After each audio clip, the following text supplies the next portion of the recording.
apa nggak waktu untuk mempertimbangkan nggak sih misalnya kebijakan-kebijakan ini? Misalnya contoh kayak BOP, yang ngeritik BOP kan bukan cuma aku ya, tapi Ya ada terakhir beberapa orang ada lain juga beberapa. mengkritik kok.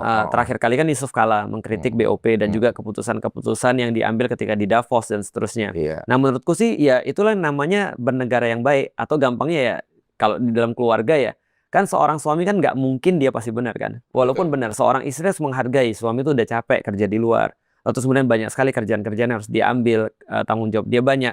Nah tapi ketika dia juga nggak peduli dan tidak ngomong, itu juga salah juga sebenarnya. Nah yang penting itu adalah sebenarnya komunikasi yang baik menurutku. Dibuka jalur komunikasinya seperti apa.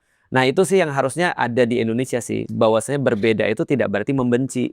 Kita kok jadi debat, bukan? Iya, Maksudnya kan, ya udah kalau nggak ketemu nggak apa-apa. samanya, ya lakum Heeh. dinukum waliyadin. Betul, Iya. seperti aku juga bilang kan ya. Contoh misalnya kayak gini, ketika MUI menyetujui atau setidaknya wait and see terhadap BOP-nya Pak Prabowo misalnya. Aku bilang ya di dalam Islam sederhana. Kalau mereka sudah punya keputusan dan itu adalah ulama yang mengambil keputusan dan dia sudah melakukan dengan standar SOP yang SOP sudah ya. sudah ada di dalam Islam, maka cuma ada dua kemungkinan, baik dan lebih baik.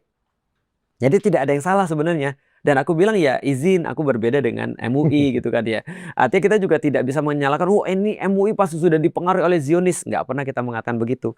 Bahkan juga aku tidak pernah mengatakan, oh ini Pak Prabowo Zionis. Nggak pernah juga aku mengatakan begitu. Tapi kalau misalnya Pak Prabowo pun memutuskan misalnya dia mau tetap di BOP, ya terus kita bisa apa? Kan nggak bisa kan? Iya. Nah apakah itu membuatku untuk mencaci maki? Tidak boleh. Apakah itu membuatku untuk misalnya kayak membuat gerakan untuk kayak ayo kita bikin kekerasan? Nggak boleh juga. Tapi penyampaian pendapat menurutku adalah tanda sayang gitu, selama dalam koridor yang diperbolehkan kan. Tinggal bahasanya dan caranya. Betul Jangan banget. sampai akhirnya menimbulkan lagi disinformasi dan fitnah dan juga kebencian. Sepakat.